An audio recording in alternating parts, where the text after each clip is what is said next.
wajiblah kita bersyukur kepada Allah SWT. Salawat dan salam kita sampaikan untuk baginda Rasulullah SAW. Malam ini kita lanjutkan sejarah Nabi kita yang agung, baginda Rasulullah SAW. Beliau menikah setelah diatur oleh seorang wanita bernama Nafisah. Orang membacanya Nufaisah. Bahasa Arab ini kan gundul, nggak ada ditulis balisnya, jadi bisa dibaca Nafisah, bisa dibaca Nufaisah. Anak saya namanya Nafisah. Gurunya Imam Syafi'i rahimahullah ta'ala, salah satu wanita namanya Sayyidah Nafisah. Ketika Imam Syafi'i wafat, umurnya masih muda, umur 55 tahun. Dia wafat menurut satu riwayat ditulis oleh Wahbah Zuhaili dalam kitab Fiqhul Islam. Itu dipukul besi kepalanya oleh seorang murid Imam Maliki, saudara seperguruan Imam Syafi'i. Pukul kepalanya dengan besi, beliau pingsan dan luka, mungkin otaknya geger atau apa, tahu lah. Menurut riwayat yang ditulis oleh Wahbah Zuhaili itu, beberapa hari kemudian beliau wafat. Ada yang bilang beliau wafat karena sakit ambeien yang terus-terusan berdarah. Tapi saya terkejut itu ketika Wahbah Zuhaili menuliskan beliau dipukul kunci Inggris, dipukul besi kepalanya. Ketika beliau tanya, kenapa kau pukul saya? Karena kalau kamu hidup nanti mazhab Maliki tenggelam, hilang pengaruh dengan kealiman Imam Asy-Syafi'i rahimahullah ta'ala. Wallahu a'lam. Imam Syafi'i rahimahullah ta'ala wafat, lewat jenazahnya diantar di depan rumah Sayyidah Nafisah. Sayyidah Nafisah minta mayat dibawa masuk jenazah itu. Beliau menyolatkan di dalam rumahnya. Tapi Sayyidah Nafisah bukan yang ini, yang Nufaisah yang melamarkan Nabi, ini lain. Ini guru Imam Syafi'i, keturunan daripada Sayyidina Ali radhiyallahu anhu, yaitu Sayyidah Nafisah. Anak saya yang besar saya beri nama Sayyidah Nafisah. Maka dilamarlah Siti Khadijah radhiyallahu anha dan pernikahan berlangsung. Wali daripada Siti Khadijah radhiyallahu anha adalah Umar bin Asad, paman daripada Khadijah radhiyallahu anha. Ini menurut Haikal, pengarang kitab yang saya baca ini. Ya.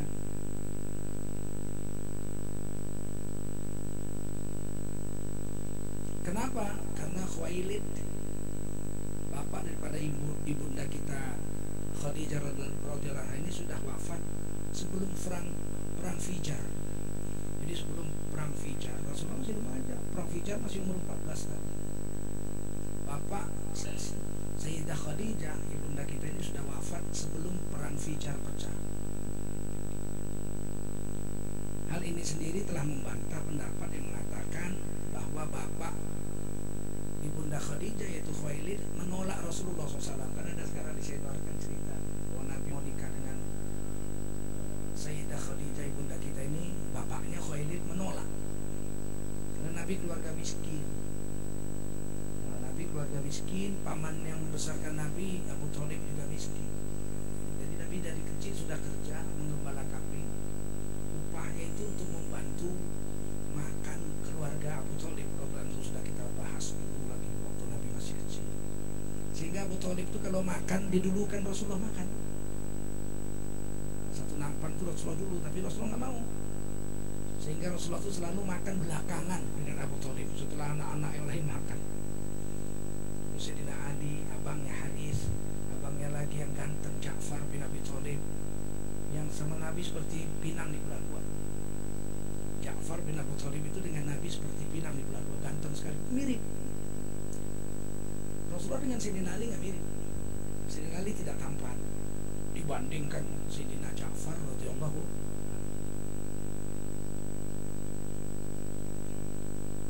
Saking miskinnya Abu Thalib ini, nanti ketika Nabi setelah nikah ini, Nabi jadi kaya, jadi manajer.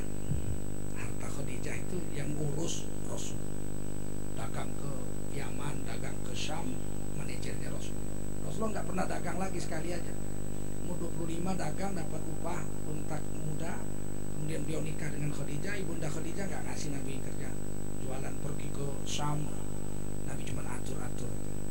Nah ketika itu ekonomi Nabi bagus, Nabi bermusyawarah dengan Abbas radhiyallahu anhu, 3 tahun lebih tua dari Rasul, paman Rasulullah, Abbas. Anaknya nanti Abdullah bin Abbas radhiyallahu anhu, seorang ahli tafsir zaman Rasulullah SAW. Abdullah bin Abbas ini mufti Islam zaman itu di Taif, jadi gubernur Taif. Beliau di situ mengajar buat madrasah dan berkubur di Taif, sekitar 150 km dari Mekah. Sampai sekarang ada kuburannya, rumahnya masih ada. Rumah Abdullah bin Abbas saya pernah share di Twitter saya, masih dibiarkan aja gitu, walaupun nggak dipakai. Masih ada rumahnya, kuburannya masih ada, madrasahnya masih ada, masjidnya masih ada di Taif. Saya sudah beberapa kali ke sana. Dan Abdullah bin Abbas inilah yang menafsirkan bahwa Toha itu nama Rasulullah SAW, bahwa Yasin itu nama Rasulullah SAW. Dia yang menafsirkan dalam tafsir Al-Mikbas. Makanya dulu saya waktu kecil-kecil di Riau, di Medan itu, orang-orang tua baca Yasin berhenti, Bismillahirrahmanirrahim, maghrib itu Yasin sallallahu alaihi wasallam wal Qur'anil hakim innaka laminal mursalin. Namanya anak kecil, nanya juga nggak berani, mendengar aja gitu, dengar, oh orang kampung. Tapi saya nggak pernah mau menuduh itu sesat, mulut dijaga. Kita kan bukan orang alim kok berani nyalahkan orang. Dia alim, dia baca bagus, dia baca. Kita masih alim, baca, masih salah-salah. Baru tobat 2 bulan baca Google udah berani nyalahkan ketua majelis ulama. Sifat orang sekarang, keburu nafsu. Toha sallallahu alaihi wasallam. Setelah besar saya beri tafsirul Mikbas Imam itu Sayyidina Abdullah bin Abbas, baru saya tahu bahwa Yasin itu nama Nabi, panggilan Allah kepada Nabi, panggilan mesra, bilughah Suryaniyah. Wahai insan, ya insan, satu orang laki-laki, disingkat jadi Yasin. Wahai laki-laki seorang. Itu kalau kira-kira panggilan mesra itu, kalau di sini entong gitu. Kalau di Minang buyuang. Kalau di kami Melayu Riau atan. Kalau di Aceh agam, bukan gam, agam. Kalau di Jawa tole gitu. Dalam bahasa Suryani, bukan bahasa Arab. Dari mana Sayyidina Abdullah bin Abbas tahu itu panggilan untuk Nabi?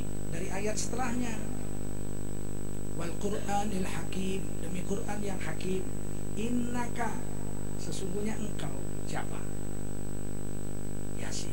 Sesungguhnya engkau, innaka, sesungguhnya engkau, wahai Yasin. Jadi khitabnya itu alamatnya ke Yasin. Laminal mursalin, pasti salah satu dari rasul-rasul yang pernah ada. Siapa? Yasin. Siapa?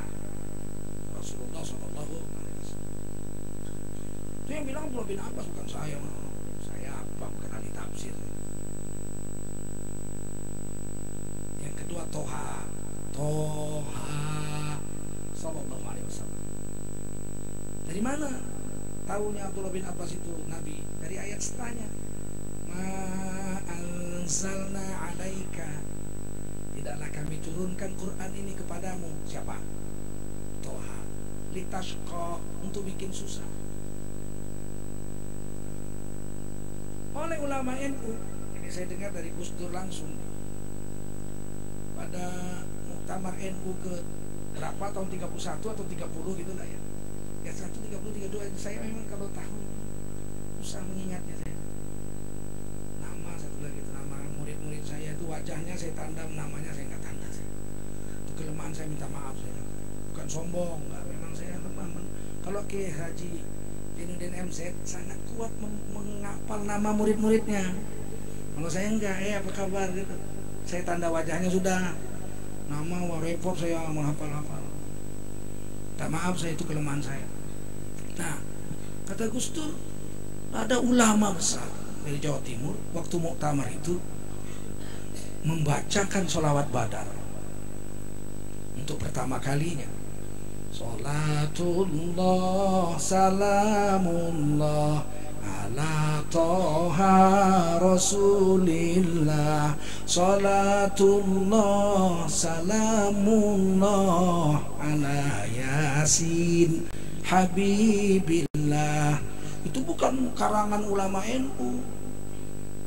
Beliau menukilkannya dari tafsir Ibnu Abbas. Ini sesat nih, sesat. Masa Abdullah bin Abbas sesat? Ente yang sesat. Nah, Abbas paman Nabi kaya. Beliau rentenir, membungakan uang, meribakan uang sehingga dia kaya. Abu Lahab paman Nabi juga kaya, punya kampung sendiri, kampung Abu Lahab. 15 menit dari Mekah menuju ke Tan'im ada satu kampung Abu Lahab. Bahkan gunungnya pun disebut Jabal Abu Lahab, gunung Abu Lahab. Beliau nggak tinggal di dekat Ka'bah, beliau punya kampung sendiri, kampung Abu Lahab. Sekarang gunung itu udah dikeruk, diambil jadi batu, bikin bangunan-bangunan, bikin jalan-jalan, udah rata. Terakhir saya lihat sudah jadi masjid besar. Saya bilang masuk supir taksi, ada masjid Abu Lahab. Nah, enggak ada. Masjid Abu Lahab. Ketawa-ketawa, mana lah masjid Abu Lahab? Karena bekas gunung Abu Lahab aja. Yang tahu orang Badui situ, orang-orang Pakistan nggak tahu. Makanya saya kalau naik taksi jumpa orang Badui, ya kau bawa saya ke kampung Abu Lahab, saya mau lihat. Nah, inilah orang yang menjadi musuh Allah. Padahal udah pernah besanan sama Nabi. 2 anak Nabi dinikahi oleh anak Abu Lahab. Utbah dengan Utaibah nikah dengan Ruqayyah dengan Ummi Kulsum. Kemudian cerai karena turun surat Tabbat Yada Abi Lahabim, atau celakalah kedua tangan Abu Lahab. Minta cerai. Yang nyuruh nyerikan istrinya Abu Lahab, Umi Jamil. Namanya Umi Jamil, ibu yang cantik, tapi dia juling katanya. Kan sekarang gitu, orang Sumbing dibilang si manis. Dulu juga gitu rupanya. Tapi jahat sekali. Sampai mati kafir dua-dua ini. Tapi waktu itu kan Nabi belum jadi nabi, baru nikah. Maka Nabi panggil lah pamannya Abu Lahab, pamannya Abbas. Abbas itu 3 tahun lebih tua dari Nabi. Kalau Sayyidina Hamzah sesusuan dengan Nabi. Sesusuan. Karena waktu bapak Nabi melamar Ibunda Aminah ke Madinah, Ibunda Nabi orang Madinah, Bani Najjar. Dibawalah Abdullah, bapak Nabi yang agung ini, yang ganteng ini. Sampai di Madinah, nikah. Pendampingnya dulu kan gitu, kalau nikah mesti ada pendamping. Tanya sama Abu Thalib, kamu siapa? Saya sepupunya Khadijah. Nah kawin belum? Mau kawin sama saya? Mau. Langsung dinikahi juga, sama serentak. Abdullah nikah, Abdul Muthalib nikah. Dalam riwayat di kitab ini dibilang umurnya 80 tahun. Abdul Muthalib umurnya 80 tahun. Abdullah umur 25. Jadi pulang sama-sama bawa istri, sama-sama hamil, sama-sama lahir. Jadi Nabi dengan Sayyidina Hamzah lahirnya beda hari aja. Dan disusukanlah oleh budaknya Abu Lahab namanya Suwaibah. Jadi Nabi sesusuan dengan Sayyidina Hamzah, disusukan oleh Suwaibah radhiyallahu anha, belakang masuk Islam. Budak Abu Thalib, budaknya Abu Lahab. Dan dia dimerdekakan oleh Abu Lahab karena memberi kabar Nabi lahir. Lari-lari dari Mekah ke kampung Abu Lahab, perempuan bayangin lari-lari. Sesak napas juga tuh. Naik taksi aja 10 sampai 15 menit, coba kalau lari berapa? Oh ya Tuhan Abu Lahab, anak saudaramu telah lahir ganteng sekali, diberi nama Muhammad. Belum ada orang nama Muhammad waktu itu. Yang terpuji oleh kakeknya Abdul Muthalib. Wah kamu bertuah kamu. Suwaibah bikin saya seneng. Dah kamu merdeka gratis. Mau merdeka gratis.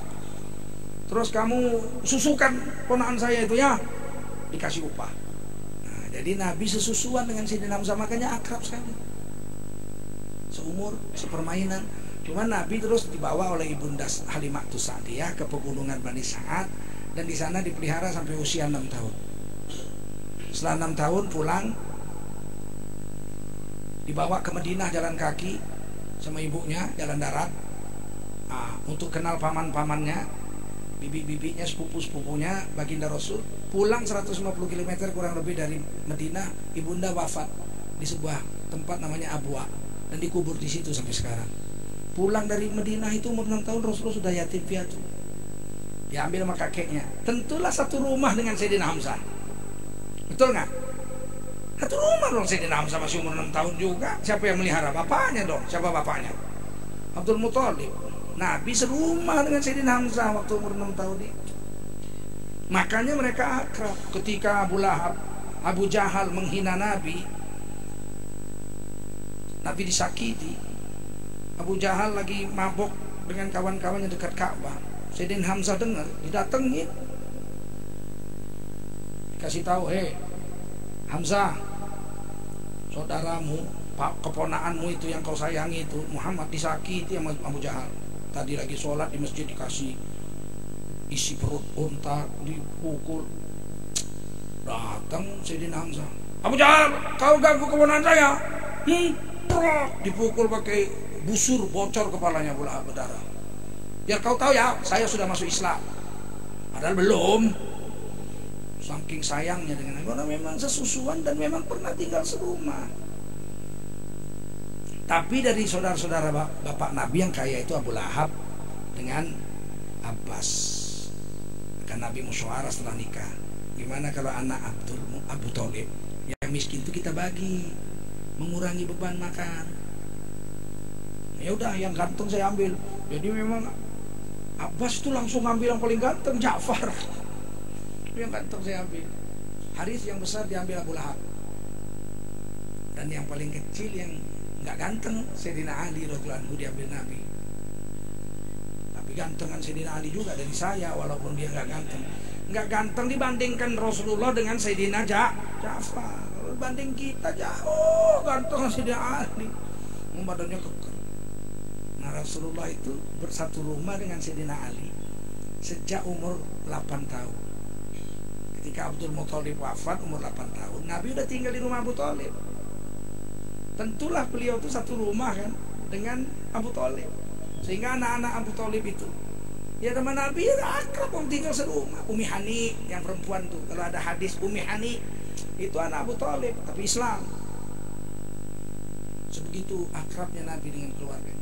Maka ketika Sayyidina Ali ikut Nabi, waktu Nabi bilang saya jadi Nabi, siapa yang percaya? Nggak ada yang percaya. Yang percaya cuma Sayyidina Ali. Saya, anak-anak duduk, nggak, yang lain nggak ada. Sayyidina Ali sendiri. Ketika Nabi pertama kali dakwah kepada keluarganya, dari pihak keluarga Nabi yang masuk Islam hanya Sayyidina Ali, masih anak-anak lagi, umur 8 tahun gitulah, masih belum balik pun. Jadi Sayyidina Ali itu orang yang tidak pernah tunduk kepada berhala, sehingga digelar karramallahu wajahahu. Ali karramallahu wajahahu radhiyallahu anhu. Nggak pernah nyembah berhala. Bagaimana nyembah berhala orang beliau ikut Rasulullah sejak umur 8 atau 6 tahun begitu sudah ikut Rasulullah SAW. Nah, ini perubahan hidup Nabi setelah kawin dengan Siti Khadijah. Ada cerita bahwa Khuwailid itu dikasih tua sampai mabok sehingga menolak Rasulullah. Ini cerita bohong. Sebab Khuwailid ini bapak ibunda Khadijah sudah wafat ketika sebelum perang Fijar, ketika Rasulullah masih umur 14 atau 15 tahun. Sudah lewat itu, kita bahas. Disinilah lembaran baru baginda Rasulullah SAW hidup harmonis dengan istri beliau yang begitu baik. Disebut keluarga Siti Khadijah itu disebut At-Tahiriyah, keluarga yang suci. Sayyidah Khadijah ibunda kita ini sudah nikah 2 kali sebelum nikah dengan Rasul. Wafat suaminya, nikah lagi, wafat suaminya. Jadi Rasulullah ini suami ketiga. Dan punya anak namanya Hindun bin Hindun. Nah, keluarga-keluarga inilah yang oleh Nabi tetap disantuni dan digelar At-Tahiriyah, keluarga suci. Daripada keturunan Siti Khadijah lain bapak dengan Rasulullah SAW, anak-anak tiri Rasulullah SAW. Rasulullah dengan anak tiri baik, bukan baik. Bahkan dengan ibu susuan Rasulullah baik. Satu hari terjadi musim paceklik di pegunungan Bani Sa'ad. Orang-orang Bani Sa'ad datang ke Madinah minta bantuan. Rasulullah sudah tahu Bani Sa'ad berarti ibu susu. Situ ada bapak angkat, bapak susunya Abu Zaid. Rasulullah duduk gitu di kemah, seliweran gitu. Ibunda Halimatus Sa'diyah seliweran, dilihat Nabi, itu kayak ibu saya. Balik lagi, sedih. Siti Halimatus Sa'diyah malu masuk rumah Rasul. Jangan-jangan anak saya udah lupa, sebab udah berpisah sejak umur 6 tahun. Jangan anak susu saya ini udah lupa, nanti saya datang minta, bagaimana kalau ditolak, rasa hati sakit, sedih. Lewat aja begitu. Rasulullah lihat, panggil Rasulullah sahabat. Coba perempuan yang baru lewat tadi suruh masuk. Maka begitu Rasulullah melihat ibunda Halimatus Sa'diyah yang berdiri, Rasulullah buka serban. Berarti Rasul pakai serban, nggak pakai belangkon Rasulullah. Dibuka tuh serban, langsung dibentangkan di lantai, disambut sama Nabi ke depan pintu. Ibunda mari duduk. Nggak batal kudu tong, ibu kan apa ibu susu. Mari ibu duduk. Ibunda didudukkan di serban Rasulullah SAW dan Rasulullah duduk di pasir.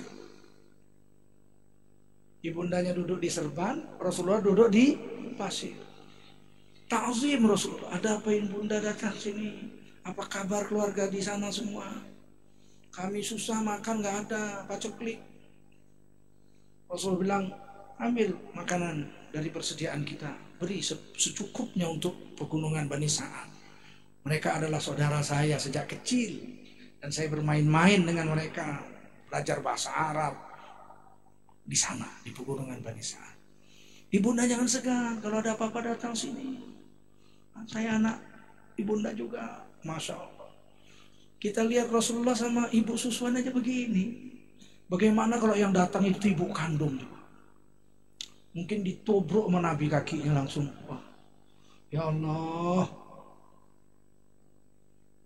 Nah, ini pelajaran sama kita ini. Gimana kita menghormati orang-orang tua kita sebagaimana yang dicontohkan oleh baginda Rasulullah SAW. Dengan 20 ekor onta muda mas kawin Rasulullah menikah dengan Khadijah. Ini versinya pengarang kitab ini. Kemudian pindahlah beliau di rumah Siti Khadijah, meninggalkan rumah Abu Thalib dan memulai hidup baru. Bayangkan seorang pemuda tertampan sedunia waktu itu. Umur 25 tahun lagi, masya Allah. Nikah dengan seorang wanita tercantik waktu itu, umur 40 tahun. Bukan main hebatnya.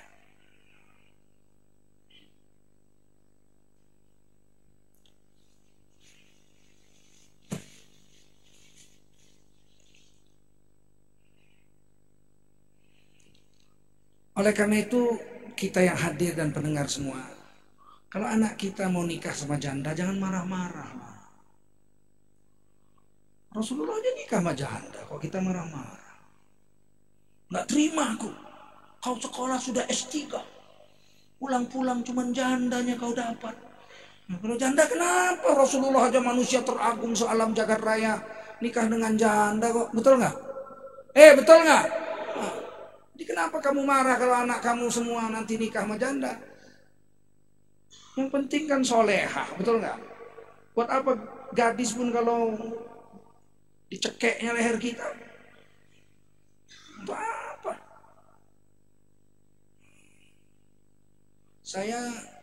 Anak saya perempuan. Kalau andai kata ada anak saya laki-laki nikah dengan janda, saya senang aja. Masya Allah, kau telah melakukan apa yang dibuat Rasul. Dan saya tidak merasa terpukul, ngapain pula. Andai kata janda itu hina, Rasulullah pasti nggak mau kawin sama janda, betul nggak? Hanya saja Rasulullah suruh nikahlah dengan gadis. Qaulnya qaul. Fi'il perbuatan Nabi nikah dengan janda. Tapi qaul ucapan Nabi dengan fi'il amar nikahi kamulah perawan. Karena mulutnya lebih harum dan bisa bermain-main kamu dengannya. Kalau kawin sama gadis bisa lomba lari. Rasulullah dalam hadis kan lomba lari dengan Siti Aisyah. Ayo lomba lari, lomba lari. Siti Aisyah menang, Rasulullah kalah. Karena Rasulullah agak gemuk waktu itu. Beberapa bulan kemudian Rasulullah sudah agak kurus. Lomba lari, kalah Siti Aisyah, menang Rasulullah. Ayo, pernah nggak lomba lari sama istri? Mana pernah, malu. Kok malu lomba lari sama istri?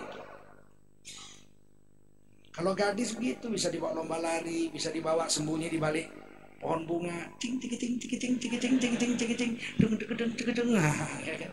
Kayak film India itu, gamici gam gam, gimici gam gam. Kalau gadis, kalau janda mana mau, cing cing, alah kayak anak-anak. Gak mau. Itu janda dulu, Ustaz, janda sekarang lebih hebat dari anak gadis.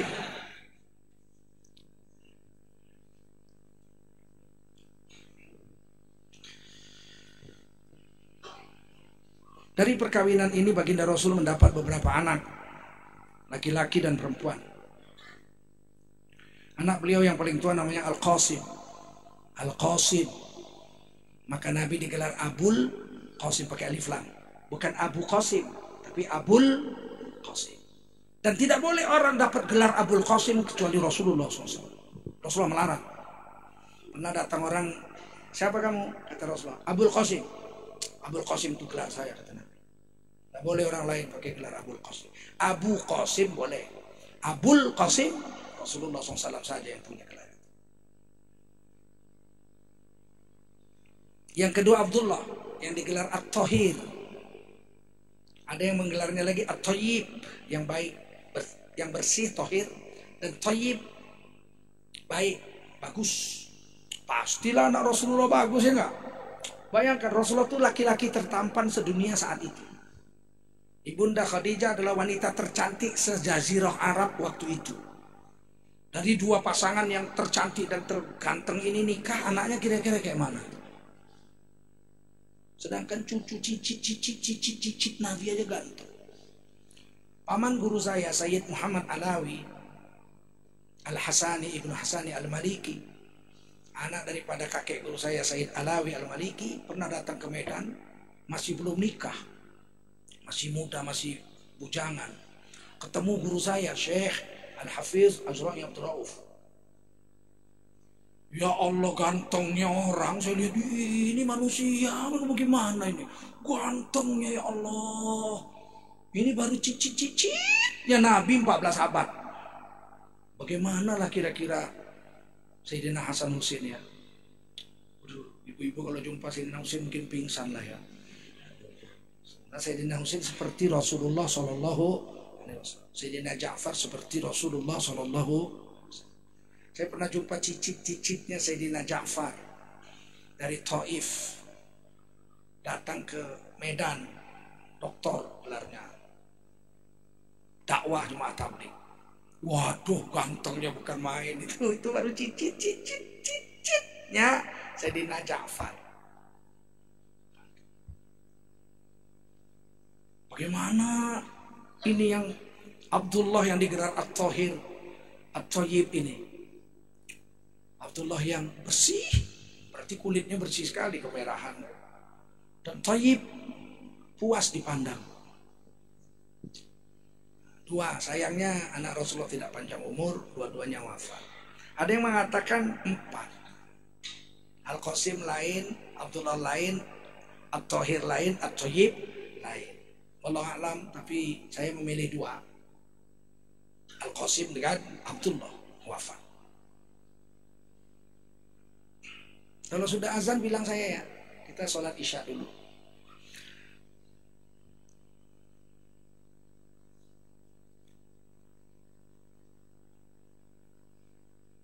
Orang terganteng sedunia adalah Nabi Adam AS, bukan Nabi Yusuf. Di dalam Qisasul Anbiya, Imam Ibnu Katsir menuliskan hadisnya. Ketika ditanya, siapakah orang paling tampan sedunia ya Rasul? Laki-laki, kata Nabi, Adam AS. Oh, Adam? Ya, karena langsung diciptakan Allah, nggak lahir lewat rahim ibu. Nabi Adam itu langsung diciptakan Allah biqudrati. Walaupun di Quran bilang dengan 2 tangannya. Tidak boleh diartikan Allah membuat Nabi Adam dengan 2 tangan. Karena berarti menganggap Allah punya tangan 2. Ya, tangan Allah ada 2, tapi jangan bayangkan tangan. Mana bisa kalau kita cerita tangan Allah 2 yang terbayang muncul? Nggak mungkin. Kalau dia bilang tangan Allah 2 yang terbayang apa? Tangan. Betul nggak? Nggak mungkin terbayang kaki. Katakan Allah tangannya 2, sesuai dengan Quran. Tetapi jangan bayangkan tangan. Ada yang bisa? Ada yang bisa? Jadi ngaji pakai akal, Bung. Jangan pakai doktrin. Makanya ulama-ulama Al-Asy'ari dan Imam Al-Maturidi mentakwilnya kepada ayat yang muhkamat. Waktu iblis mau diusir dari surga karena menolak sujud hormat kepada Nabi Adam, Allah bertanya dalam surah Shad, "Ya iblis, ma mana'aka an tasjuda bima khalaqtu biyadai?" Iblis, kenapa kamu menolak sujud kepada makhluk yang langsung kuciptakan dengan kedua tanganku? Biyadai, dengan kedua tangan. Maka ini ayat mutasyabihat. Masa Allah punya tangan 2? Kalah dong dengan Tuhan orang Jepang 1000. Lu berantem ditangkap tangan Tuhan kita, ditaboi sama yang 998 itu. Saya tidak mengatakan Tuhan punya tangan, tapi di Quran bilang tangan. Iyalah, tapi masa Allah membuat Nabi Adam pakai tangannya?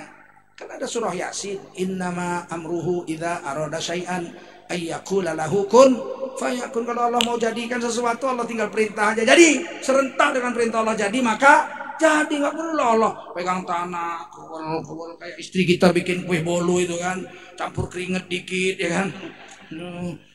Mana perlu itu Allah begitu.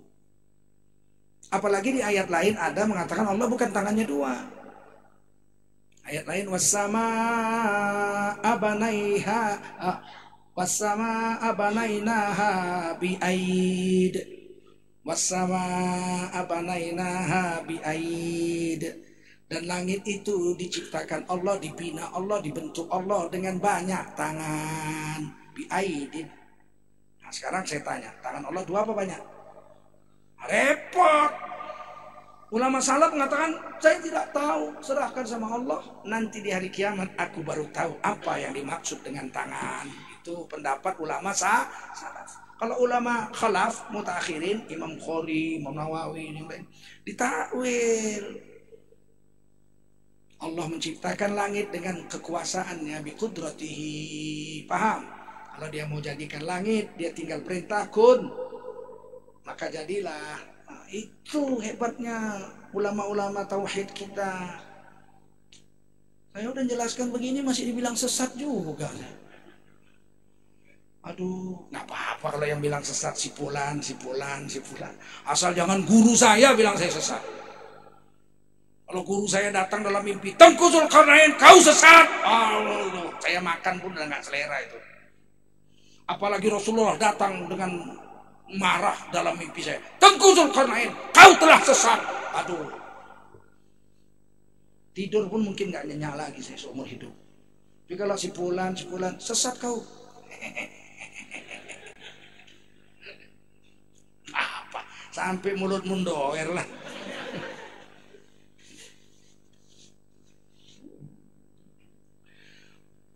Nabi Adam ganteng sekali dan ditulis di Quran, laqad khalaqnal insana fi ahsani taqwim. Sungguh kami Allah telah ciptakan seorang manusia dalam bentuk ahsan, in the best form, bentuk paling cakep. Siapa? Nabi Adam. Lah, sahabat nanya itu di dalam kitab Ibnu Katsir itu. Ya Rasul, kami ini udah dengar dari Yaman sampai Syam. Sebab orang Arab itu kalau dagang musim dingin ke Yaman, rihlatas syita'i waswaif. Kalau panas ke Syam. Jadi mereka bilang kami sudah keliling tuh dari Yaman sampai ke Syam, bolak-balik setahun 2 kali. Kami mendengar dari orang-orang Yahudi, orang-orang Nasrani bahwa manusia terganteng sedunia adalah Nabi Yusuf alaihissalam. Wah, Nabi bilang kana Yusuf nisfu min Adam. Nabi Yusuf memang ganteng, tapi gantengnya Nabi Yusuf separuh dari gantengnya Nabi Adam. Berarti separuh laki-laki sedunia gantengnya jadiin satu untuk Nabi Adam. Apa nggak pingsan kita kalau lihat itu coba? Gantengnya. Nah, separuhnya Nabi Adam berarti 1/4 ganteng laki-laki sedunia dijadikan satu untuk Nabi Yusuf. Sampai istri raja kepincut. Diajak zina Nabi Yusuf nggak mau, ditarik jubahnya sampai robek. Coba, saking ngebetnya itu, jubah robek. Bayangin, gantengnya Nabi Yusuf. Lewat Nabi Yusuf, saking jengkelnya itu Siti Zulaikha Salihah, dia ejek-ejek orang kampung. Itu cinta menjongos, gitu kira-kira ya. Belum tahu dia. Kumpul perempuan-perempuan bawa pisau yang tajam, kupas nih, mangga, kalau di sini mangga lah, buah, kupas. Kan basah tuh, asem juga tuh. Lagi asyik perempuan-perempuan ngupas mangga, dipanggil Nabi Yusuf sama Zulaikha. Ukhruj alaihin. Kamu lewat depan perempuan-perempuan tuh. Kamu jangan noleh-noleh, lewat aja. Kayak Arjuna di wayang itulah. Lewat aja. Lewat aja. Nabi Yusuf lewat aja. Perempuan tuh ini bukan manusia, ini malaikat ini. Waqata'na aydiyahum falamma ra'ainahu akbarnahu. Begitu mereka lihat Nabi Yusuf lewat, gantengnya bukan yang mereka tercengang. Waqata'na aydiyahum, dipotong orang tuh tangan orang tuh. Ih gantengnya. Udah lewat baru wadaw gitu. Begitu gantengnya perempuan sampai putus tangannya, dipotongnya, robek tangannya, dicincangnya sendiri. Itu baru separuhnya Nabi Adam. Gimana gantengnya Nabi Adam? Saya selalu ceritakan ini, gak bosan-bosan saya. Ya, kemudian mereka tanya lagi, kami ini udah jalan keliling dari Yaman sampai ke Syam. Saya udah ke Palestina, ke Jordania, kemana-mana. Gak ada kami jumpa laki-laki seganteng Rasulullah. Jadi Rasulullah dibanding Nabi Yusuf ganteng mana? Karena udah habis 3/4 nih. Separuh untuk Nabi Adam, 1/4 untuk Nabi Yusuf. Nah, Nabi Muhammad di mana nih? Nabi Muhammad jawabnya, Nabi Yusuf dan aku itu bagaikan rembulan dan matahari. Habislah udah.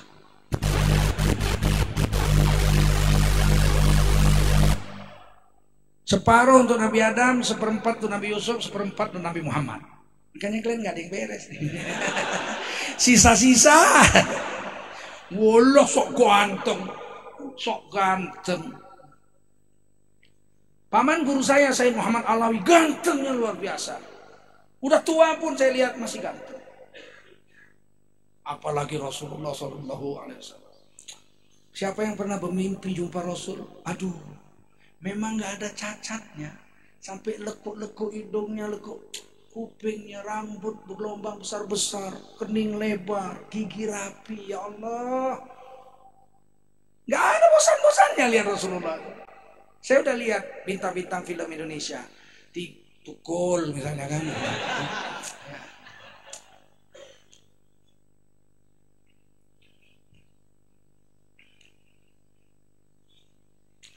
Wajah Rasulullah sangat manis, indah, perawakannya sedang, tidak terlalu besar, tidak terlalu tinggi, tapi tidak terlalu pendek.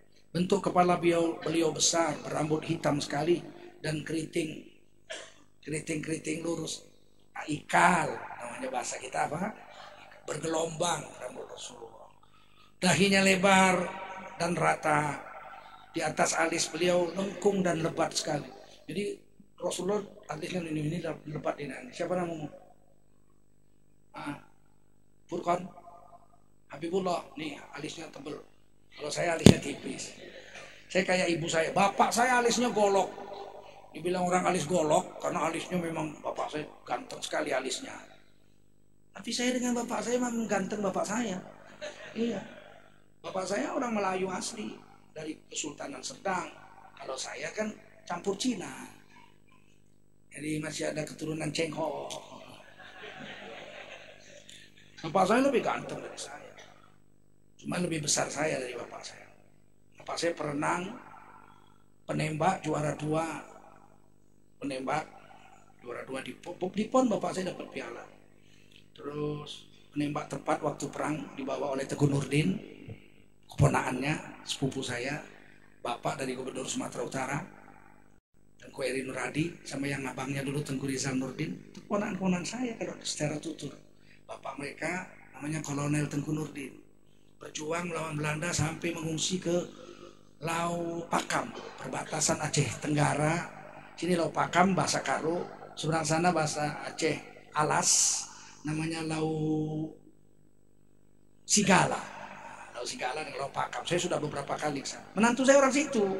Menantu saya orang Lau Sigala, Aceh Tenggara, namanya orang Alas.